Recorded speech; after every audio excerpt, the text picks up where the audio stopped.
I think when you look at the Guam Board of Medical Examiners and the Guam Board of Nurse Examiners um, investigation into what happened to Asher, the complaints we filed, I think two words really sum it up. Those two words are almost 6 years. It's been almost 6 years that they've taken to do their investigations, which is about the longest, from what I can see, is like the longest in the country. And for sure, even they said at the medical board meeting, it's like the longest on Guam. 6 years. And during that time, the providers, the practitioners, the doctors, the nurses were all still working, all still providing services. There's no real oversight, and there's no concern whether they were going to impact other children or loved ones. This is my biggest concern. Yes, this all started off about what happened to Asher, and that's what got me into this, and that's how this all started. But the bigger part of it, the most important part of it is not just what happened to Asher, it's what happened afterwards. And what happened afterwards, there's no oversight at all at the hospital. There's no required board meetings to look at what happened for years.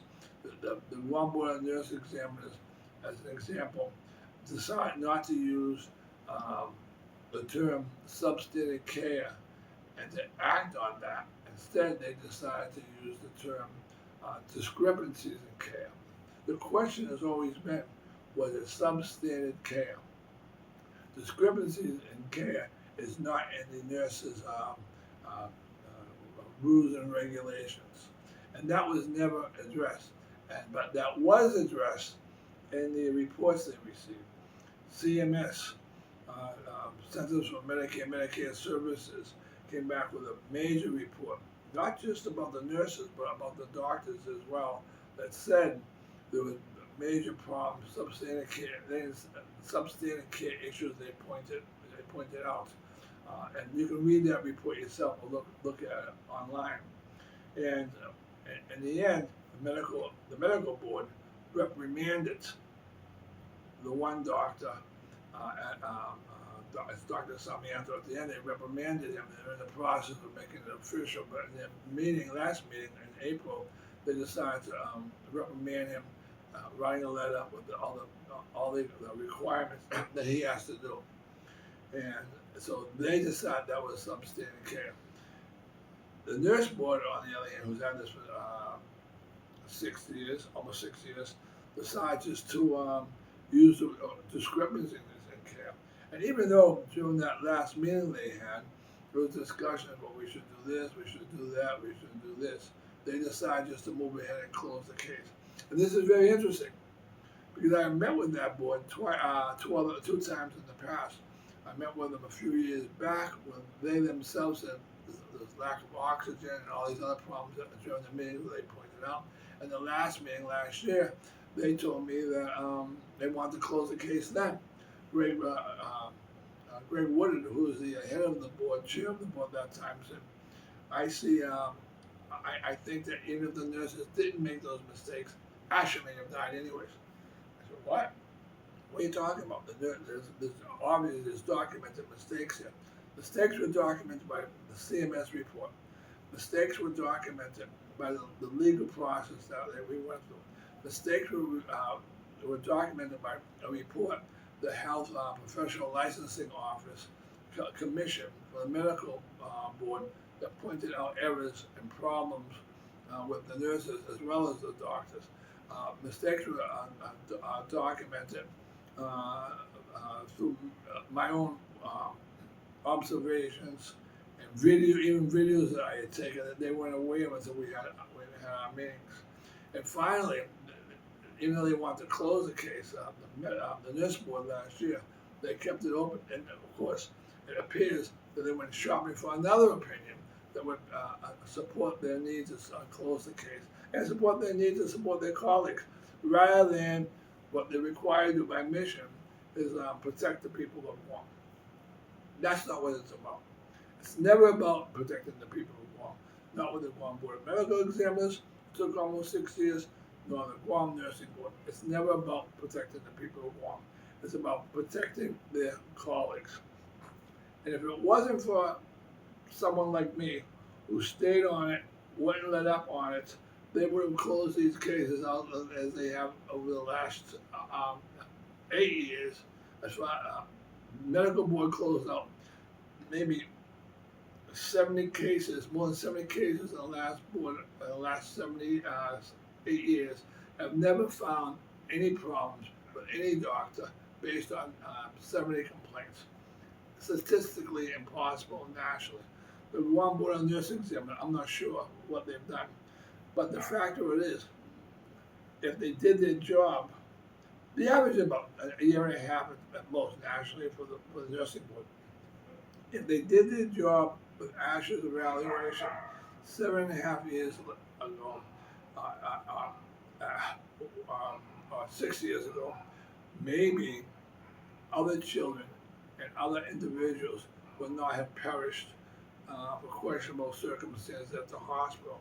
And I know of several kids that passed at the hospital with allegations of medical negligence. Nothing came out of it. Even Nurse Flores, Isabel Flores, I believe is her name, gave testimony to the legislature and talked about another child who died, and there was no mitigation circumstances that they looked at. They didn't have a meeting afterwards, all the things that are required by CMS and even the hospital's own policies. They just ignored it. Every time someone dies at that hospital, especially a child, they should look at. And it's also required if it's within 24 hours that they look at. But they haven't. So many people have died along the way. Now they say, oh, the hospital is going to be providing mitigation and doing some training with the nurses. This is 6 years later. That, by a hospital's own policy, it should have happened 6 years ago. This is the same stuff that Nurse Flores mentioned. 6 years ago, that should have happened.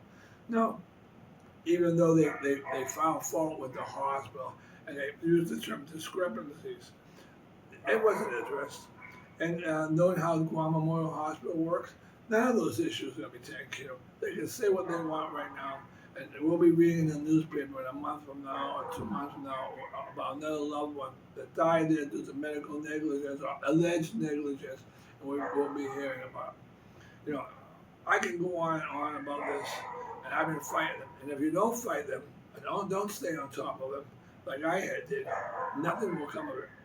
The system is geared up to make sure that the providers are protected. And that's not their mission. Their mission is to protect you and I. But this system, the way it's set up with the medical board and the nursing board, is to protect the providers. And that's quite obvious. The information is all there. You can look at it and so forth. Yeah, I'm disappointed, but in the bigger picture, at least they didn't come back as they did last year and said, "Oh, we're going to close the case because he would have," as Greg Woodman would say, "he would have died anyways." You know, the nurses didn't make their mistakes. That's exactly what how the medical nurse board was handling this. So I'm looking for that the medical board finally closes out this whole discussion about reprimands and finalizes that. And in some ways, it's good that we've come to an end to all this, but it's not an end to it. It's beginning. And the only reason I've stayed on top of this is every time I think I should just walk away and rest or whatever and forget about this, I hear about another person that died there, another child that died at the hospital, and it reignites my fire to try to protect other people on the island, whichever way I can. And that's why I've stayed on top of this. Again, if I didn't stay on top of this, they would have dropped these cases long ago, because it's always been the intent. There's no excuse and no reason it took almost 6 years, and it's against national standards for how long they took. I just hope that that other people don't suffer what we suffered. Not only did we lose our son, but we faced regulatory boards who fought us to not be regulatory boards. They fought us to make sure that we could not get any justice or not hold anyone responsible. And that's really what the bottom line was. I wasn't going to let up, and I'm still not going to let up. I'm still here to help others who go through this whole process, and that's my goal.